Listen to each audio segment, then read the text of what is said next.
My daughter gave me $50 socks for Father's Day. Then I spotted a $10,250 Rolex flashing on her father-in-law's wrist, paid with the medical money I wired. The shock burned. I said nothing. I went home to pull receipts, lock my savings, call my attorney, and rewrite my will. They thought I'd roll over. I was about to take every dollar, and my dignity, back. Before we continue, please subscribe to the channel and tell us where you're listening from in the comments. I sat alone in my living room, the same room Linda and I had built our life in, the place that had carried the echoes of laughter, family dinners, and quiet evenings when the world outside felt too much. The wooden floor beneath me, I had laid it down plank by plank with my own hands. The lemon polish Linda used to love still lingered in the air, though she'd been gone for years now. The old clock on the wall had stopped ticking, frozen in time as if even it refused to move forward. Sunlight broke through the curtains in thin stripes, landing on the framed photographs that lined the mantel. And there I was, staring into the emptiness of it all, feeling both the weight of years gone by and the sting of betrayal fresh as a wound. I thought about Sophie, my daughter, my girl who had once run across this same floor in pigtails, clutching a teddy bear, laughing so hard that Linda would call out, "Careful, sweetheart, you'll trip." Sophie, who had leaned against me as we waited in line for her college orientation, her voice full of excitement, her hand tugging at my arm as she whispered, "Dad, can you believe I'm here?" I remembered the check I had written for her tuition, nearly $60,000, knowing it meant putting off my retirement plans, knowing it meant working longer hours.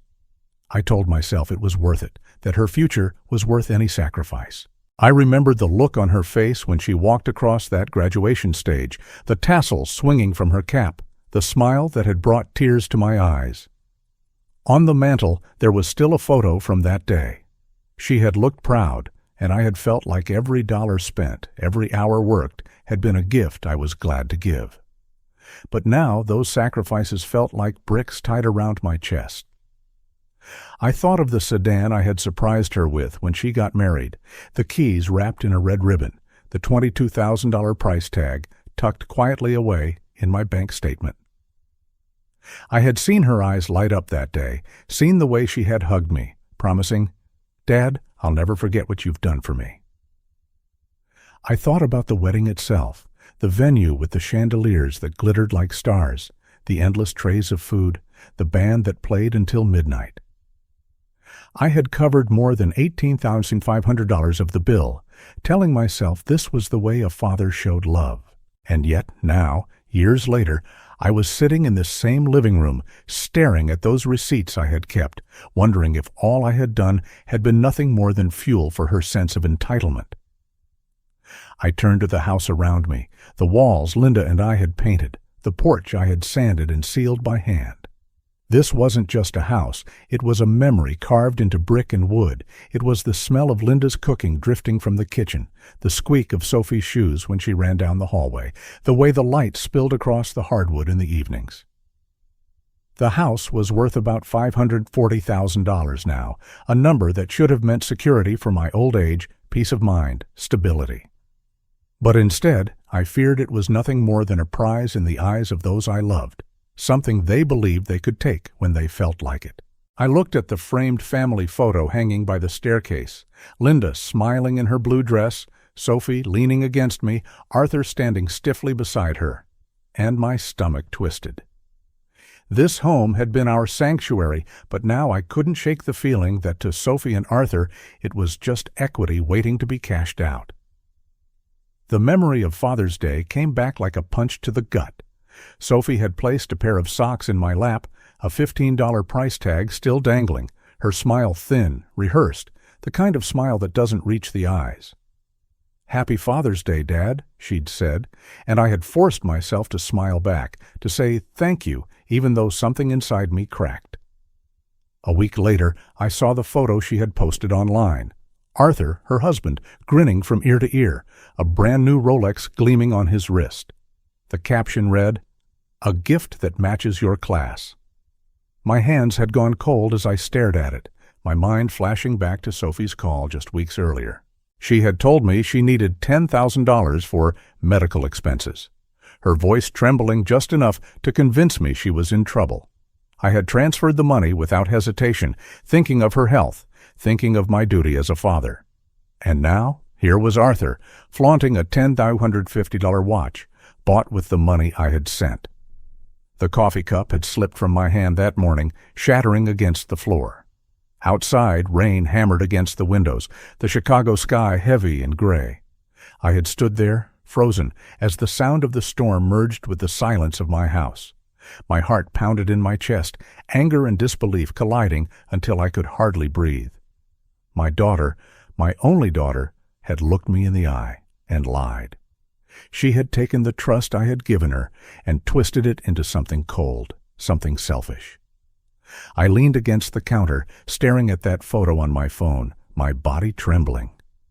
The betrayal felt like it had seeped into my bones. I turned to Linda, though she was no longer here. Her photo sat on the mantel, her smile soft and kind. "Linda," I whispered, my voice breaking, "do you see this? Do you see what's become of her? We gave her everything. Did we make a mistake?" I closed my eyes, picturing Linda's hand on my shoulder, the way she used to remind me that boundaries were just as important as sacrifices. "You can't pour from an empty cup, Robert," she would say. But I had poured and poured until I had nothing left for myself. And now, Sophie looked at me as nothing more than a bank account, a credit card with no limit. I looked at another photo, Sophie at 6 years old, sitting on the swing in our backyard, her hair flying behind her, her laughter echoing through the air. I could still hear her voice calling out, "Higher, Dad, higher!" And I had pushed her until she squealed with delight. That memory felt like a cruel joke now. The little girl who once saw me as her hero had grown into a woman who saw me as nothing but a convenience. The injustice of it all burned through me. Anger rose like fire in my chest, my pulse quickening as the truth sank in. She had betrayed me, not just with money, but with trust, with love, with the bond that was supposed to hold us together. That night, I sat at the dining table with my laptop open, the glow of the screen casting shadows across the room. I pulled up my bank statements, my fingers trembling as I scrolled through the transactions. There it was, the $10,000 transfer, sitting like a red stain on the page. I circled it in red ink on the printed statement, the numbers mocking me. I began to gather evidence, screenshots of Arthur's Rolex photo, records of Sophie's calls, and every receipt I could find that proved my sacrifices. I remembered Marissa Grant, a lawyer I had once met at a senior community seminar. She had spoken about elder financial abuse, her words sharp and clear. "Boundaries are love with a backbone." The phrase echoed in my mind, louder with every passing moment. Maybe love wasn't just giving until you were empty. Maybe love meant drawing a line and saying, "No more." I pulled out a folder from the drawer, one I hadn't opened in years. Inside were documents Linda and I had kept safe, insurance papers, the deed to the house, and records of accounts. My hands shook as I flipped through them, realizing I still had power. I still could protect myself, to protect the life I had built. The anger in me was no longer just anger. It was fuel. It was clarity. It was the realization that I wasn't powerless, that I didn't have to sit back and watch Sophie and Arthur strip me of everything I had worked for. The rain had slowed outside, the rhythm softer now. I grabbed the folder, tucked the statements inside, and reached for my coat. The weight of the papers in my hand felt like armor, the first step toward reclaiming control. I stood at the doorway, looking back once more at Linda's photo on the mantel. "They think I'm weak," I whispered. "They think I'll just keep giving. But they're wrong." I stepped into the night, the damp air clinging to my skin, and pulled the door shut behind me. And as I walked down the street, clutching the evidence of betrayal, one thought carried me forward, steady and strong. They thought they had won, but they were about to learn the cost of underestimating me. If you're still watching and find this story interesting, please comment 1 below to let me know you're here with me. I woke up the next morning with a heaviness in my chest, the kind that no amount of sleep could fix. The events of the past week had settled into me like wet cement, hardening around my ribs, making it harder to breathe. The Rolex glinting on my son-in-law's wrist, the missing medical money, the way my daughter had smiled at me as if nothing were wrong. It all played in a loop I couldn't shut off. For a long time, I had convinced myself that I was imagining things, that maybe I had forgotten authorizing a charge, or that Sophie had just been careless. But deep down, I knew better. I had raised her. I had paid her college tuition, bought her first car, helped with the down payment for her first condo, and still, here I was, standing on the edge of discovering just how far her betrayal went. I told myself it was time to move from thinking to acting. No more guessing, no more sleepless nights wondering what else they might have taken. I needed proof, and I needed to secure what was left before it disappeared. That morning, I walked into Oak Street Jewelers, a place I hadn't visited in years.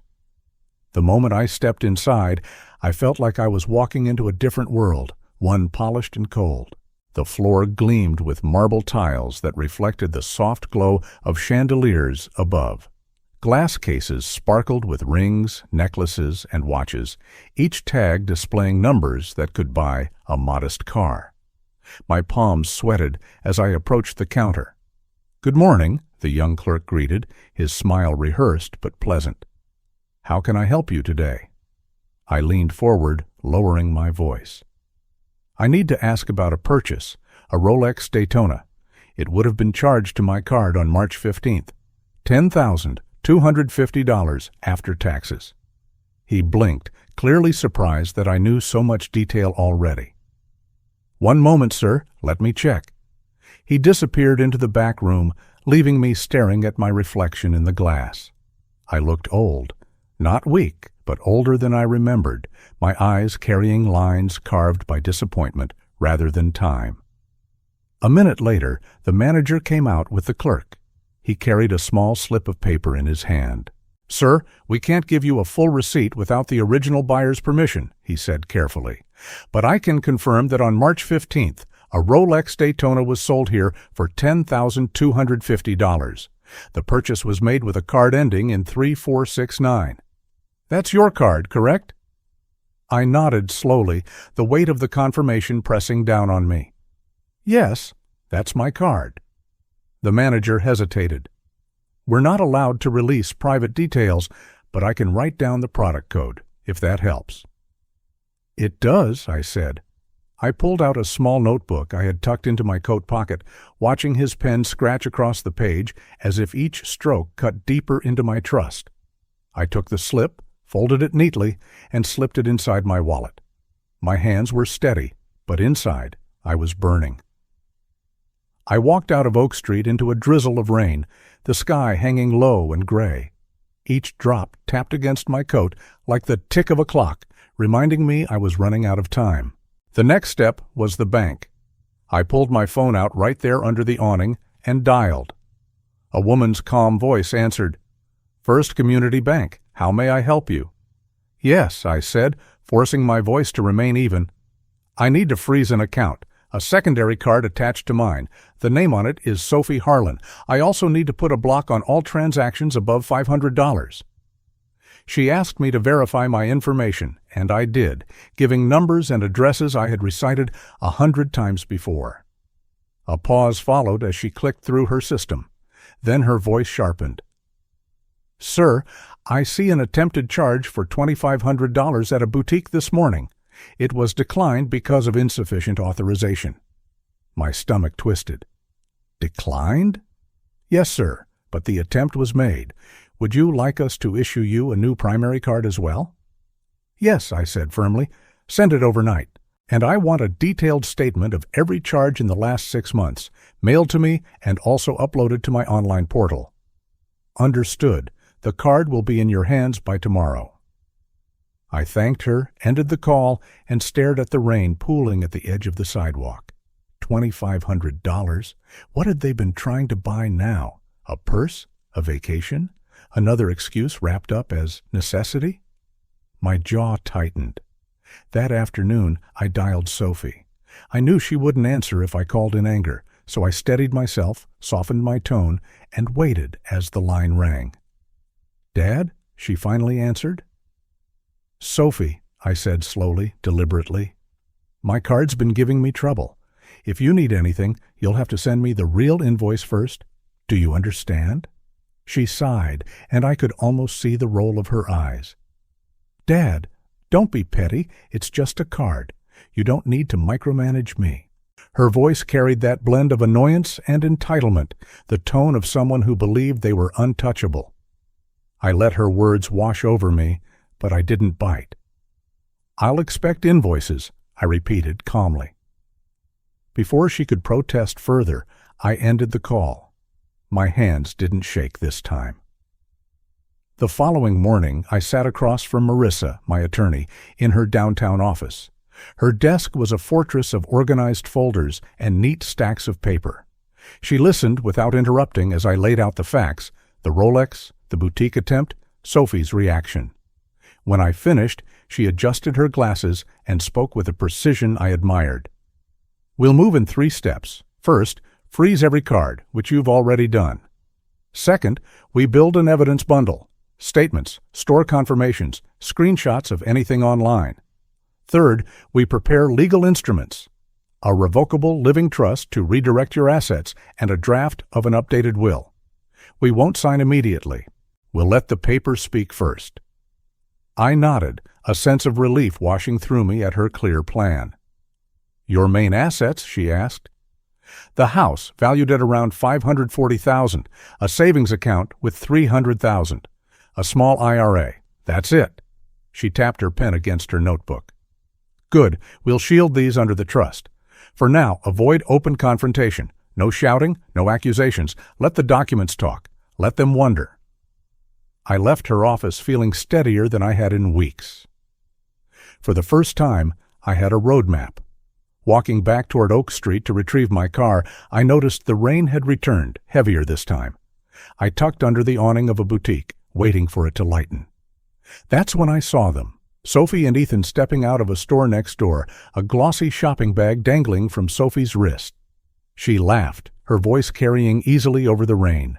"If Dad gets suspicious, I'll cry about hospital tests again," she whispered loudly enough that I caught every word. "He always caves." I froze, the sound slicing through me like a blade. I pressed my back against the cold stone wall, hidden in shadow, my fists curling inside my coat pockets. My daughter, rehearsing lies about my health, is using my concern against me like a weapon. For a moment, fury threatened to overtake me. My vision blurred, my throat tight, but I forced myself to breathe, slow and deep. No scene here, no public shouting match. That's what they'd expect. That's what they thought I'd do. Fold, cave, let guilt silence me. Not this time. I pulled out my phone and typed a message to Marissa. "We proceed. No mercy." As the rain poured harder, I slipped away unnoticed, the sound of Sophie's laughter still ringing in my ears. They thought they had already won. But what they didn't know was that I was no longer the broken man staring at missing dollars and wondering why. I was the man with evidence, with a lawyer, with a plan. And this was only the beginning. If you're still watching and find this story interesting, please comment 2 below to let me know you're here with me. I could still hear the echo of my footsteps as I walked out of the police station that afternoon. The weight of the folder Marissa had handed in, the evidence bundle with every line, every receipt, and every photograph, still burned inside my chest. I wasn't just a mother anymore, or a grandmother, or a retired woman trying to live out the quiet years of her life. I was a fighter, dragged into a battlefield I never asked for, yet forced to stand because the enemy wore the faces of my blood. Sophie and Ethan thought they could throw me into the shadows, accuse me of financial abuse, and paint me as some controlling old woman who clutched too tightly to her purse. They thought the world would believe them. They thought I would bow my head and let shame seal my lips. But shame is powerless when you have truth. Inside that station, I watched as Marissa unfolded the bank statements, her voice steady, calm like a blade slicing through fog. $10,000 withdrawn in cash, followed just hours later by a purchase at Oak Street Jewelers. $10,250, precisely. The Rolex wasn't just some rumor anymore. It wasn't a story whispered in corners. It was a fact, backed by paper, sealed by stamps. And then she pulled out the photographs, the ones Sophie herself had been careless enough to post online, bragging to her friends about her new anniversary treasure. A treasure bought with my account, with the money they swore I hoarded, money they swore I deprived them of. The officer's pen paused mid-air. His eyes shifted, softer, less convinced of their little tale. He jotted his notes, nodded, and leaned back, the balance tilting. "Mrs. Harris," he said to me, voice low, almost respectful now. "We'll continue reviewing, but from what I see here, this doesn't match the claim they filed. We'll keep investigating, but for now, you're clear." Clear. One word, but it was like a window thrown open in a stifling room.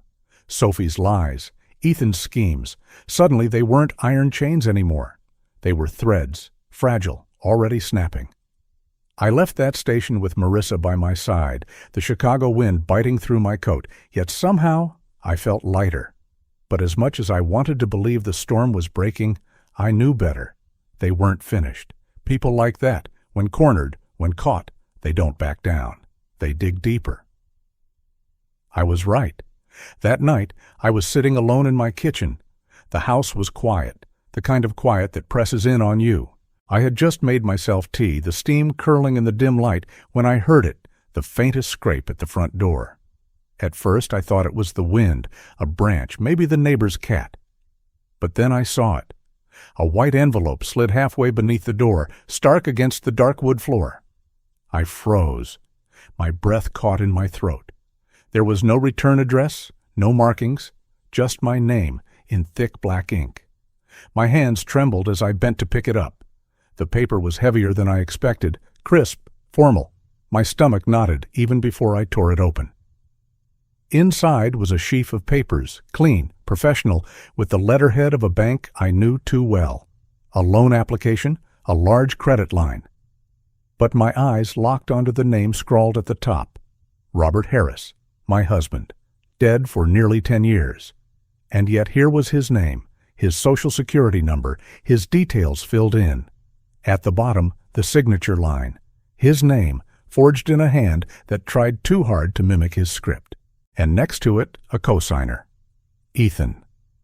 The room swayed. My hand gripped the counter to steady myself. Forgery?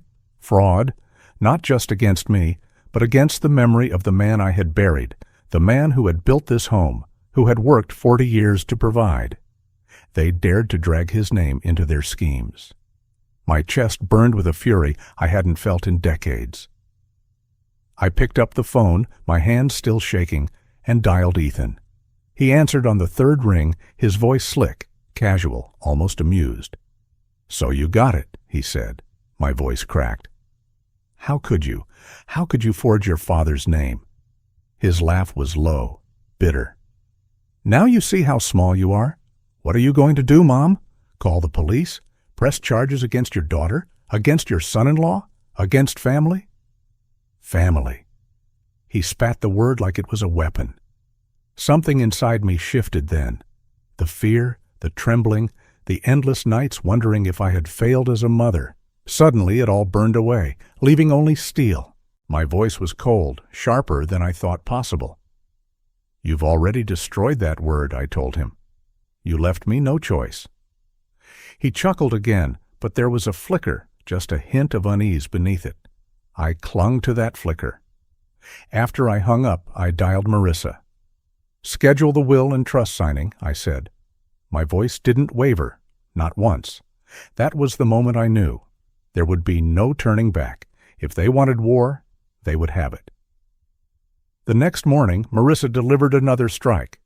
A letter, carefully drafted, sealed with her firm's insignia, went out to the boutique on Oak Street and to the bank that had processed the withdrawals.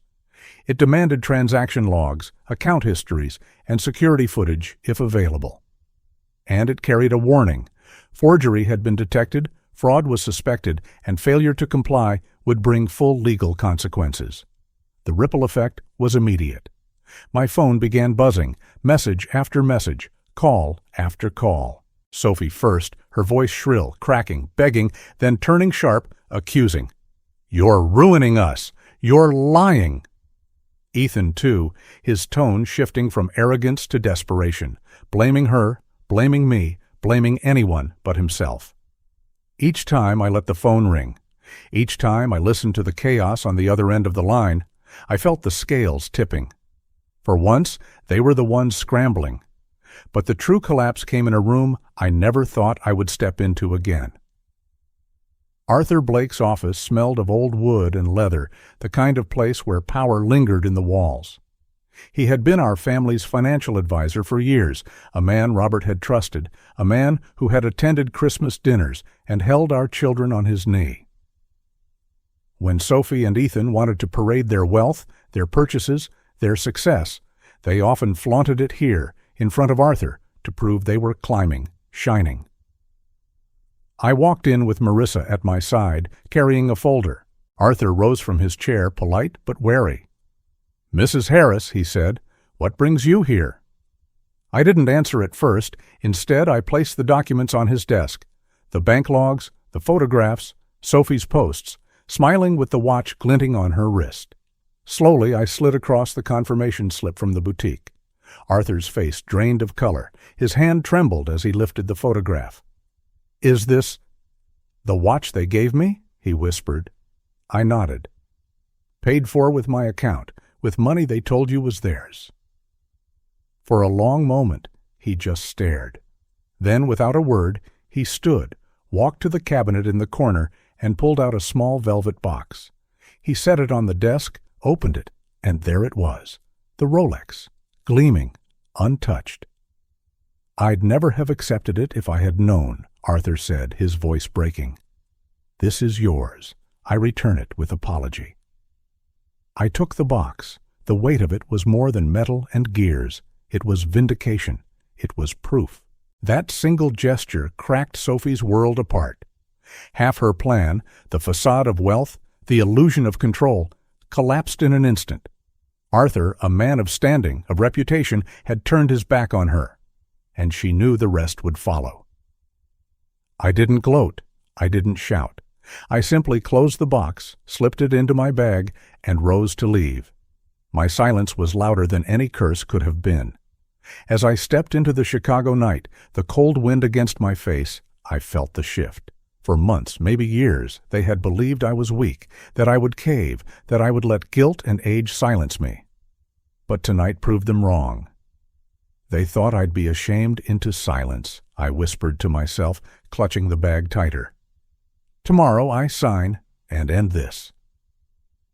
The street lights glowed against the pavement as I walked, the city alive around me. But inside, I felt a calm I hadn't known in years. Tomorrow would bring consequences. Tomorrow would bring finality. And tomorrow, Sophie and Ethan would finally see the cost of betrayal. If you're still watching and find this story interesting, please comment 3 below to let me know you're here with me. The morning after the lies were dragged into daylight and the police report had been printed with neat little lines of numbers and dates. I woke before sunrise and sat at the kitchen table with a mug that said, "World's Okayest Dad." The coffee tasted steady and clean. The house was quiet, the way a chapel is quiet when no one is there. Lemon oil lived in the wood like a memory of Linda's hands. The wall clock above the doorway still refused to tick, but I no longer needed it to tell me anything. I knew what time it was. It was time to draw a line that stayed drawn. The pages I had gathered, the screenshots, the little pile of receipts, the confirmation from Oak Street, they were lined up on the counter like soldiers at attention. I did not look at them. I looked at the sun rising through the maple leaves and felt my heart lower its shoulders. I whispered to Linda the way I do in the quiet. "We're almost there."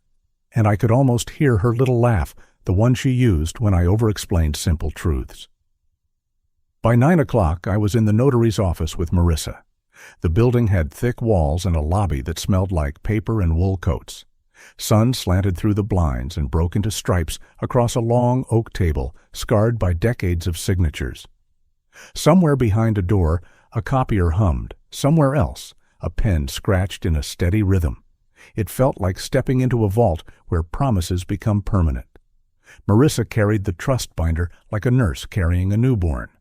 She set it down, opened it to the page that mattered first, and took a breath with me, the way runners breathe before a measured race. "This is the revocable living trust," she said quietly. "It names you as trustee while you're alive and well. It moves the house into the trust. It moves the savings into the trust. It changes the map so you decide where the roads go. I read every line. I did not rush. The house went in first, described by its legal parcel, then by the number I knew in my bones. 540,000, give or take the mood of the market. The savings followed, 300,000 across 2 accounts that had kept me and my late wife safe through storms. A small IRA made its modest appearance, nothing flashy, just honest money. Then came the rules. No disbursements to Sophie, no disbursements to Ethan, no advances, no loans, no gifts, no exceptions dressed up as emergencies. The only grace left for their branch of the tree was Linda's thread, a scholarship fund in her name for any future grandchild who wants to study. Not a reward for their behavior, a promise to the future. It sat there like a candle that would not blow out, no matter who puffed and fussed. The notary, a woman with a square fingernail and kind eyes, pointed to the first signature line. "Right here," she said, and kept her finger steady. My hand shook once, then steadied. I leaned close to the paper and whispered, so only I could hear, "Love without boundaries becomes debt." The words tasted true. I signed. The pen glided, and with each stroke I could feel a weight sliding off my shoulders. Page after page, initial after initial, I heard invisible chains fall and hit the floor with the softest clink. I signed the will next, updated to mirror the trust.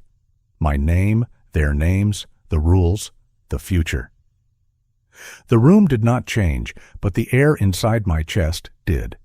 Marissa gathered the documents, squared the stack, and offered a smile that reached her eyes. "It's done," she said. I believed her. I stood and the chair legs made a small scrape across the floor, the kind of sound that means a room has released you. Outside, traffic moved like a slow river. The city looked gentler. But paper alone wasn't enough. I needed to turn something ugly into something good. The velvet box on my hall table had sat there like a stone on my chest. I carried it to a jeweler on a quiet street, not the flashy place on Oak where the humiliation had begun. The bell above the door chimed when I entered, and the man behind the counter lifted his head with patient curiosity. He wore half-moon glasses and a denim apron. When I opened the box, he handled the watch like a delicate bird. "Rolex Daytona," he murmured, and brought a loop to his eye. He checked the serial, the movement, the tiny engravings that separate real from fake.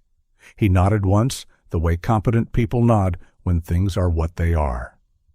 "I can do $9,850 after fees," he said. It was a fair offer, more than fair, considering what I wanted to redeem was not the metal, but the story. I accepted, signed a short form, and walked out with a check tucked into my inner pocket. I didn't take a victory lap.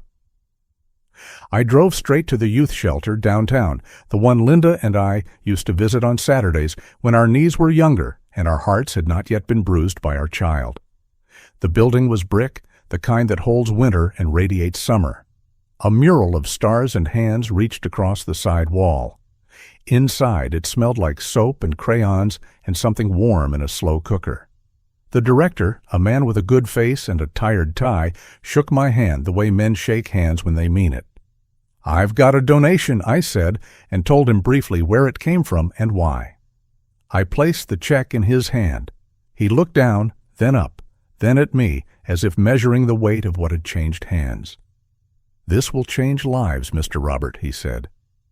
That sentence landed true. I pictured bus passes, textbooks, an extra counselor's shift, and a lock on a door that needed one. I could feel Linda's small approving smile next to me, the one she gave when kindness finally won the argument. I left lighter. The Rolex, bought with my money and used to parade someone else's pride, was now a bridge for someone worth crossing. Meanwhile, Marissa kept working the perimeter like a careful guard. She opened the identity theft case with the bank and with the detective. She closed every linked line of credit, every little back door that had been propped open. The letters she wrote were clean and polite and edged like a blade. The replies came back with official seals and words like investigation and liability. Locks turned in places I could not see. I slept better. The ripples found Sophie and Ethan the way ripples always find a shore. Their cards started failing at the worst times. A manager asked for another form of payment while people in line stared at their shoes. A landlord called about a bounced application and suggested a smaller place. Friends who loved the shine more than the person stepped away without speeches. Even Arthur phoned me, voice tight with something that sounded like shame. He said he had been dazzled by the look of success and missed the smell of something rotten underneath. He said he would not be underwriting appearances any longer. I didn't celebrate their fall. I didn't put on music and dance in the kitchen. I didn't post anything smug.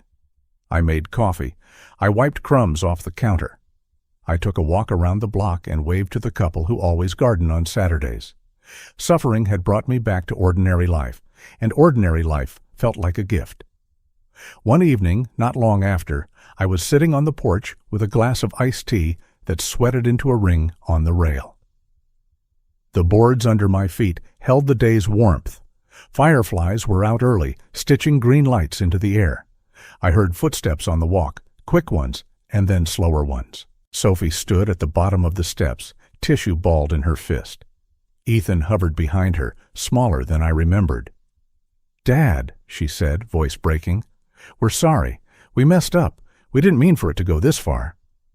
The words came in a rush, like a child afraid of the dark. Ethan added a few, something about doing anything, about making it right. I listened. I looked at the girl I pushed on the swing, the woman who had chosen a shortcut through someone else's life, and the man who had walked with her into it. I set my glass down. I stood. I kept my voice even. "You made choices," I said, and felt each word settle like a fence post. "And I made mine." It wasn't dramatic. It didn't need to be. I turned and went inside. The door latched softly. I leaned my forehead against the wood for a second, breathed once, and felt peace start like a small fire in a cold room. Calm did not arrive like a parade with a brass band. It arrived on quiet feet. I cleaned the study. I filed the good papers and recycled what had become dead weight. I polished the desk and aimed Linda's photo so that the late afternoon light caught the corner of her smile. I fixed the wobbly chair leg with a little wood glue and patience. I cooked simple dinners, enough for one, sometimes two, if I felt like lunch tomorrow should taste like today. I ate at the table instead of over the sink. I rinsed my plate and left the kitchen better than I found it. When I walked down the hall, my palm brushed the wall because I wanted to feel the house saying, "You are home." One morning, with steam curling off my coffee, I heard my voice say it out loud, almost as if I needed to hear it in the room to believe it. "I don't need their apology. I need my life." The words didn't slam anything shut. They opened something. I felt taller, not in inches, but in the way I stood inside my skin. Marissa called that afternoon and asked if I could walk. We met at the park, where the path circles a lake that collects the sky. Children shouted in the distance. Ducks argued near the reeds. We walked and let the silence do some of the talking.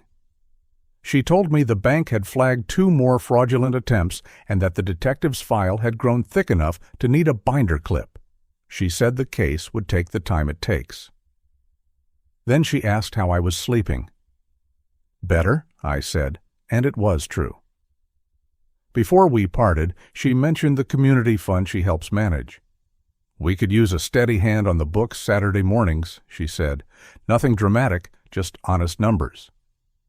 I thought about the binder at home with tabs for house, savings, IRA, and scholarship. "Maybe it's time I put my ledger to better use," I said. She nodded like someone who heard both the words and the will to keep going. The world around Sophie and Ethan kept shrinking, not as punishment from me, but as a simple result of how numbers and trust work. Friends who had been dazzled by champagne stopped offering glasses. The big apartment gave way to a smaller one near the freeway, with a balcony that watched a row of dumpsters instead of a skyline. Their social posts went from constant to occasional to silent. I didn't check every day. Some weeks I knew nothing at all. That, too, was a boundary. Arthur called once more. He said he had returned a few gifts he should not have accepted and closed a door that never should have opened. He sounded like a man who had looked at himself from the outside and winced. I appreciated the call. We are not friends, but we are two men who now know the cost of ignoring the quiet voice that says, "Stop." Peace has a sound. It sounds like a refrigerator humming at 2 a.m. It sounds like a page-turner without being rushed. It sounds like a mower 2 yards over on a Saturday, steady and far away. My house learned that song again. I swept the porch. I oiled the hinge that used to complain every time the front door swung wide. I took the old wall clock down and dusted the gears even though I knew they would not start. I hung it back up anyway, a reminder that I no longer needed a click to count my days. Memories returned without knives in them. I would spot the faint crayon word on the baseboard near the hallway and smile at the day a 4-year-old Sophie decided walls were paper. I would run my thumb across the little notch under the porch rail where Linda and I carved our initials after a long evening when the world felt gentle. Those moments didn't accuse me anymore. They blessed me. I let them stand where they belonged, in the past, and I let them warm the present instead of burning it.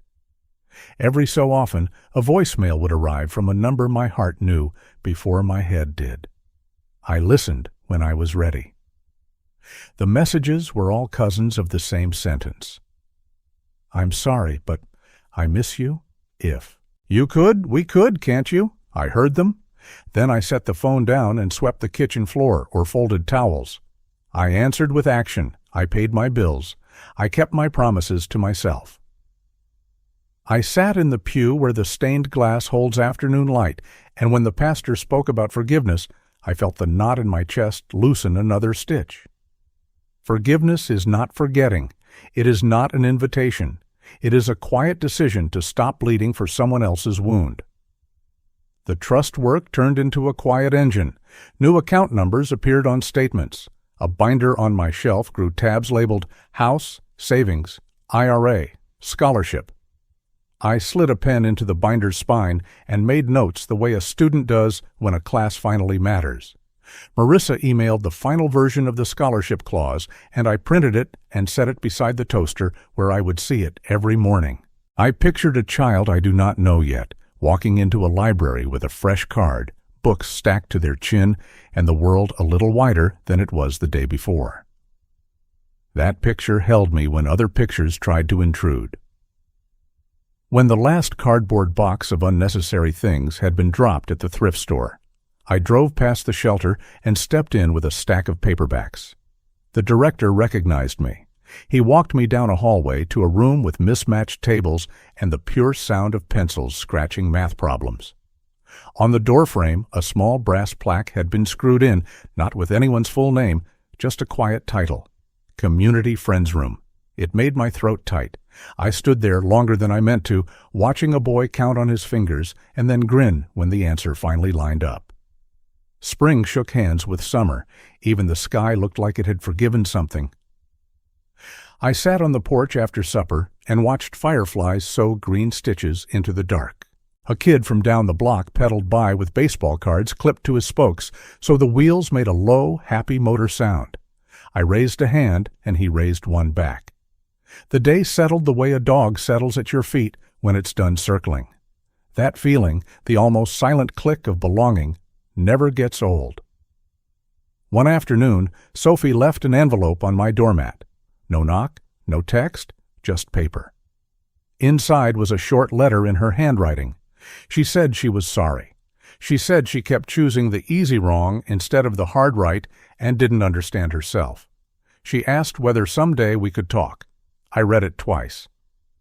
I set it on the table next to Linda's frame and listened to the faucet drip 3 times. Then I picked up a pen and wrote beneath her words, "I hope you choose the hard right. The door to my house is locked. The door to a better you is open." It wasn't cruel. It was clear. I folded the page back into the envelope and put it in a drawer with other keepsakes that know how to wait. People want peace to be a finish line. I am learning that it is a daily practice. You choose the small, steady task over the grand gesture. You show up. You keep your word to yourself. You answer when the doctor calls and let chaos roll to voicemail. You sit with grief and ask what it wants you to carry forward. Mine asked me to carry dignity. It asked me to remember that family is not ownership. Family is stewardship. You do the work of care without confusing care with control, and you do it without letting someone else call that work their due. On a Saturday, I met Marissa at the community fund office above a bakery. The stairwell smelled like cinnamon rolls. We sorted receipts at a folding table while volunteers ferried boxes to a van out back. The work was good and small and blessedly unimportant to anyone except the people it helped. I penciled totals in the margins and balanced columns and felt something in me balance too. Around noon, we walked to the park with paper cups of coffee and sat on a bench by the lake. A little blue toy boat drifted toward the reeds. The breeze pressed the sun against the water until it broke into coins. "You're different," Marissa said after a while, not looking at me, just letting the observation float. "Lighter," I told her. I felt that way. She smiled, and the next silence we shared felt like 2 chairs at the same table instead of 2 strangers on a bus.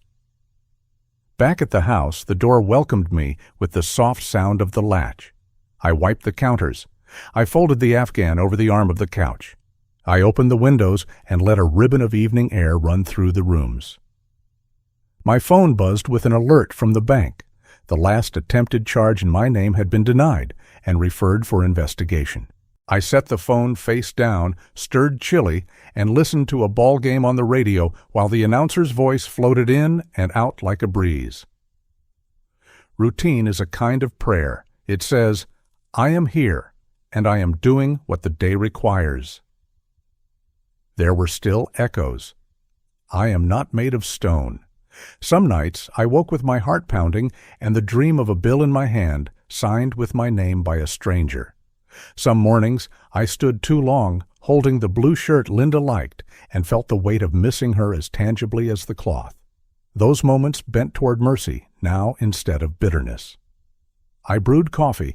I walked to the mailbox. I noticed a robin tug a worm half its length out of the lawn and thought about the ridiculous persistence required to survive, and how it is still beautiful when you stop to see it. In early summer, Arthur called one last time. He said he'd sold his club membership and put the money into repairs on his father's old house. He said on Thursday mornings he was volunteering at a pantry where nobody asked about watches. "It feels better," he admitted, "like a man discovering bread is better than frosting." I told him it usually does. We wished each other well. I set the phone down and stood for a while, then laughed quietly in the kitchen because sometimes life is capable of writing small, decent endings. Boundaries changed the music of my voice. I used to hear myself explaining, apologizing, bargaining, and promising. Now I heard short sentences that didn't wobble. "No, thank you. That won't work for me. I wish you well. I'll think about it." Peace requires grammar like that. The words do not bend into shapes that break your back. On a Tuesday, the letter confirming the scholarship account arrived. A small deposit sat there now, a seed with a label. The language was firm and clean. Linda's name shone in the paragraph like a little window into a sunlit room. I folded the letter and put it by the toaster so I would see it in the morning and at night. Every day since, when the toast pops up, I think about a future child who will sit at a desk with a sharpened pencil and a chance. and I feel a quiet surge of gratitude that my life can still be useful after all that waste. As summer ripened, my anger changed temperature. It no longer burned. It warmed. It warmed my sense of fairness. It warmed the part of me that takes the neighbor's trash can out of the street when the wind has bullied it there. It warmed the part that knows I am responsible for how I treat the world, regardless of how a corner of the world treated me. That warmth feels like strength. It stays without needing to be stoked. One evening, I took the stubborn wall clock down again and opened the back. I blew dust away. I nudged the pendulum with a fingertip. The gears clicked politely without catching. I laughed and hung it back up. "Be quiet then," I told the clock and the part of me that still wanted a sound to prove I was moving. "I know what time it is." I locked the door and stood there with my hand on the frame. "I don't need them," I said, softer than a whisper. "I have myself." The house did not answer, but it held the sentence without argument. In small ways, my life widened. I met a retired teacher at church who runs a reading circle on Wednesday afternoons, and I promised to stop by. I fixed Mrs. Ellison's gate hinge, and she handed me a plate of cookies that tasted like every decent Sunday in America. I raked the thin strip of dirt between my driveway and the sidewalk and scattered grass seed, and 2 weeks later, a green fuzz rose like hope after a long winter. When you stop pouring energy into a hole, water runs where it can do some good. Every story wants a moral. I am not wise enough to give one that fits every head in town. I can only offer the sentence that carries me now. Family, the kind worth keeping, respects your no. If your love has to erase you to count, it is not love. It's a bill with hidden fees. The truth always shows up, sometimes late, sometimes dressed plain, but it stands at the crosswalk and lifts its hand, and the traffic stops. Then you walk to the other side and keep walking. On the last Sunday of the month, I went back to the park. Marissa handed me 2 coffees and a stack of flyers for the fund. We sat on the bench by the lake. The toy boat was gone. A teenager skimmed flat stones in the warm light and counted quietly when the skips surpassed his record. A breeze carried cut grass and charcoal from distant grills. "You're different," Marissa said, not as a compliment or a question, just an observation you can build a day on. "Lighter," I told her. I felt that way. We walked a slow loop and talked about the shelter, the scholarship, and the Saturday ledgers she wanted me to take. Her voice was warm but matter-of-fact, the way good work sounds when it is done by people who show up. When I reached home, a small parcel waited in the mailbox with no return address. Inside lay the charm bracelet Linda wore when we first dated, the one Sophie had borrowed and then misplaced during a season when misplacing things felt like a sport. The tiny silver hearts caught the light and scattered it across the wall in little dazzling chips. A note in cramped handwriting lay beside it. "I found this," it said. No name. I set the bracelet on the mantel next to our wedding photo and felt the house exhale with me. That is how a chapter closes sometimes, not with a slam, but with an object returning to the spot it remembers. I went to bed early, windows open to the mild June air. I slept the way a person sleeps when their name is their own again.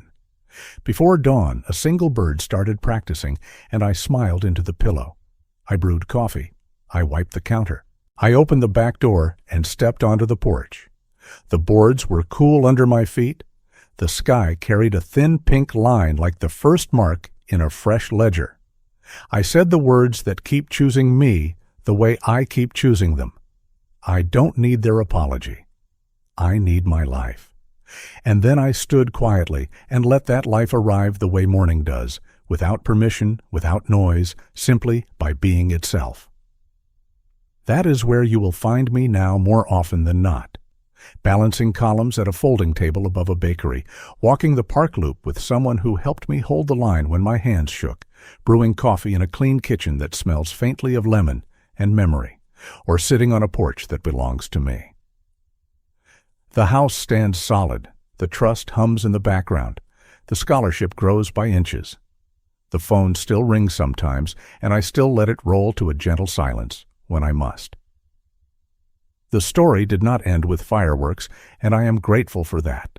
It ended with signatures, a clear line, a donation that turned a wound into a walkway, and a porch where the evening knows my name. Linda's name shone on the page above my toaster, a window of sun I could touch each morning. I folded the letter, rinsed my cup, and stood on the porch as sparrows argued in the maple. The trust hummed, the house breathed, and my phone sat face down. Tomorrow I'll meet Marissa at the park, carry coffee, and sign up for Saturday ledgers. Peace is practice, not spectacle, and I am ready to keep practicing. Saturday mornings have taken on a rhythm I never expected. I wake early before the traffic begins, and the streets still belong to joggers and the newspaper boy. The coffee brews, strong and plain, and I pack a little brown bag with a sandwich and an apple.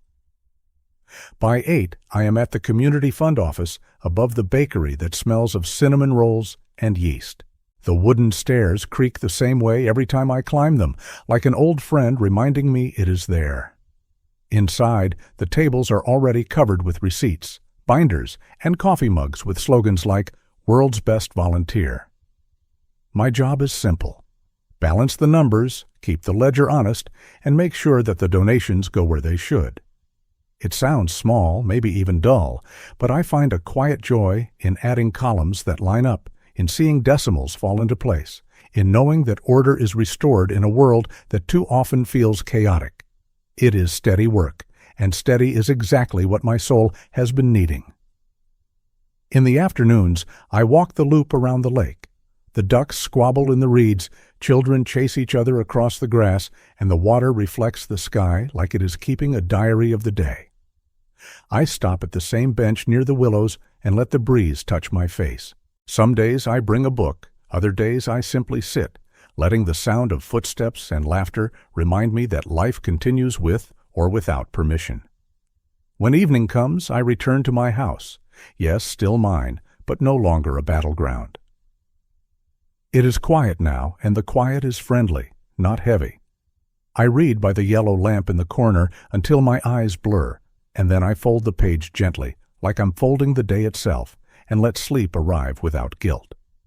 The old wall clock that had been silent for years has been repaired. It ticks again, soft and steady, filling the house with a heartbeat that belongs to the walls and me. I catch myself pausing just to listen to it, smiling at how its rhythm has returned. It feels like a metaphor, though I don't always like to use big words for simple things. The order has returned. What was broken has been mended, not in the same shape as before, but in a shape I can live with. I've had time to reflect on the lesson I've learned, and I've written it down so I cannot forget. Family isn't a pass to your wallet. Respect is. I keep that note pinned on the small corkboard by my desk, written in black ink that doesn't fade. Sometimes I even whisper it to myself, reminding my heart that boundaries aren't cruelty. They are honesty. Boundaries keep love honest. Without them, love becomes debt, and debt grows into resentment. I wish I had understood it sooner, but at least I understand it now. News of Sophie and Ethan still finds its way to me. I don't search for it, but the world is small, and stories travel. They have moved into a smaller apartment near the freeway, the kind with beige walls that all look the same and a balcony that stares at parking lots. Arthur, once their benefactor, has stopped supporting Ethan's ventures. The man who once flaunted wealth now speaks with caution, wary of being tied to any scandal. I heard from Marissa that Sophie and Ethan are in touch with a public attorney because the forgery case hasn't disappeared. Investigations take time, but time is not kind when it is filled with waiting and shame. I do not cheer at their downfall. I do not celebrate their suffering. I simply note it, the way one notes the weather before stepping outside. Choices bring consequences, and they are living inside theirs. Once in a while, a message still arrives.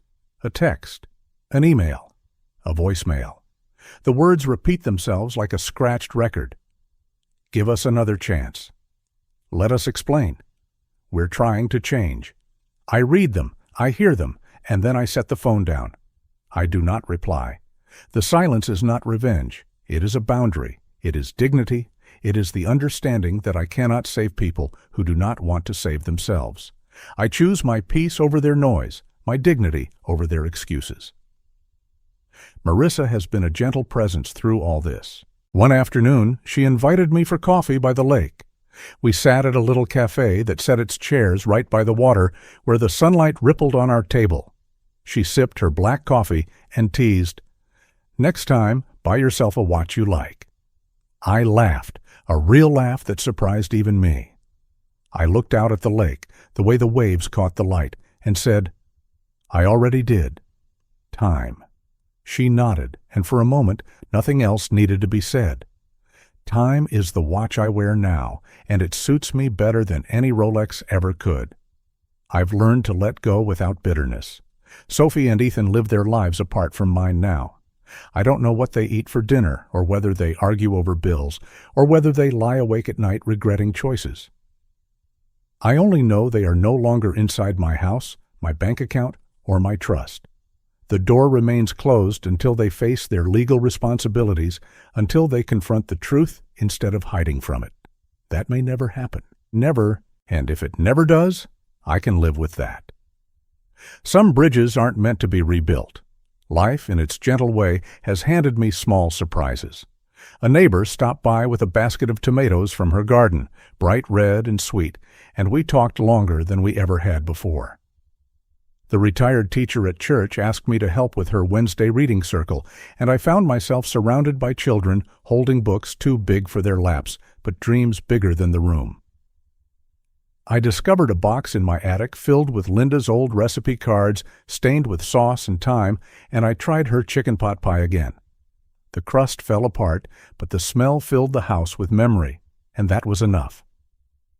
Parents watching my story may wonder what lesson lies here for them. Let me say it plainly.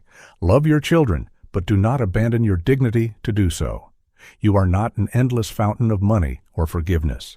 Boundaries are not walls against love. They are the fences that protect it from rotting. Protect yourself so you can protect what truly matters. For children, there is another lesson. Parents are not banks. Parents are not pawns.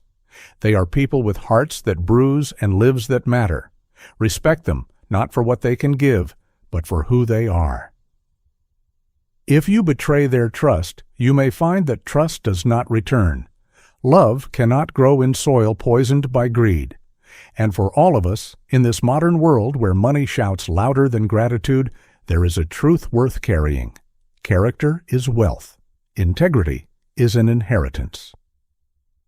In a world that measures value in houses, watches, and accounts, remember this. Character is the one asset no one can steal. You can lose the house, the job, the savings. But if you keep your character, you keep yourself. That is survival. That is dignity. That is wealth beyond dollars. Now, as I sit on my porch with the repaired clock ticking behind me and the evening breeze carrying the scent of cut grass, I feel a peace that no lawsuit, no betrayal, no apology could ever buy. I don't need their apology. I have my life. And my life, with all its scars and lessons, feels finally, beautifully mine. The story has come to an end. I hope it has brought you valuable lessons and insights. If you enjoyed this content, please like, share, and subscribe to the channel so you won't miss the next video. Goodbye, and see you again.